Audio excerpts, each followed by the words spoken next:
Now we're at the point where the crankshaft, that's the variator side, and this is the magneto side, as I'll call it. The crankshaft is held in by the bearing on the other side, which is press fit there, and also the bearing is press fit into the case. Therefore, the best way I've found to take it out is to use a either you can use a mallet like this, or you can use a dead blow. That's a 20-year-old snap-on, and that's lasted me a long time, or maybe 30 years old, I'm sorry. But in order to do this, before we start, as I mentioned before, the Woodruff key, the key is right here.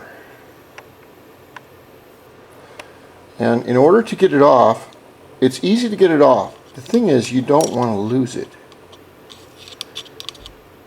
Some of these keys will come off easier than others, but what you do is you pry them up a little bit.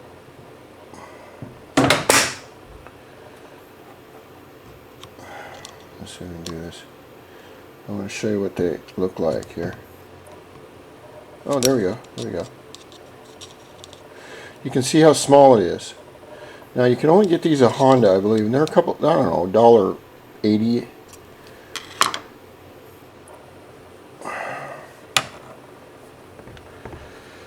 Come on, come on. That is a Woodruff key. Right there. You can see it's kind of a half moon shape. It fits right in that little pocket. And this is a common way of fastening fixed mobile objects onto a circular moving crank. So you want to make sure that you don't lose that, because I don't think you can buy them outside of Honda. And it's a pain in the ass when you go to put your motor together and you cannot find it, because you just happen to kind of forget about it. Now what I do from here on out is you're going to have to take your mallet or your hammer and hit right on this end. I myself, I always put a nut on the end of the whatever I'm hammering on. I like to go all the way down flush to where, see, that's past flush right there. Flush would be about right here. That's flush. I go just a little bit above it to where I get a lot of the nut, a lot of the meat of the crank onto this, but I'm not directly hitting on the end of the crank where I'm going to deform it. And then we take our mallet and we hit right here. Now the trick to this, and I'll give you an old college trick that I know about, is that you can put your hand up here or down here or wherever, but when you go to swing at this nut, that you don't move your head up or down or sideways, and you'll have a tendency to do that. If your eyes are looking directly on this and not moving when you go,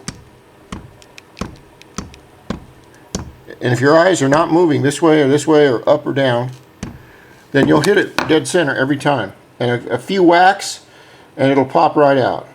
I can't do it with the camera on, so I'm going to whack it off, and that's no pun intended. And then we'll take a look at it. Now I gave it a few good hits and it knocked the crank out. And for some unknown reason, I've never seen this happen before really, but the bearings stayed in the case here and here. Normally what happens whenever I pull them out, this is a stroker crank right here, but the bearings always stay on the crank, as you can see, and they come out away from the case. what's happened here is the exact opposite, which is a good deal. But as we take the motor apart, like I said, we need to really look at the engine and to see if we can see any signs of damage. Now, if you look at this crank, you say, well, it's okay, it's stock crank, we're going to throw it away anyway, big deal. Well, that may be true, but if you'll notice on this side, down, this is the bearing race here. That's the part that this inner race, they call them, this is an inner race, and the outside is the outer race. But on the magneto side, the metal is normal, no problems. But if you look on the side that I just punched out, you'll notice that right along here it's blue. It's blue and it's also dark brown. Now that's not rust, that's heat. So if it's heated on this side and it's okay on this side, right there, then that means that we have a problem. And if we also look at the conrod and how hot it's getting, Jesus.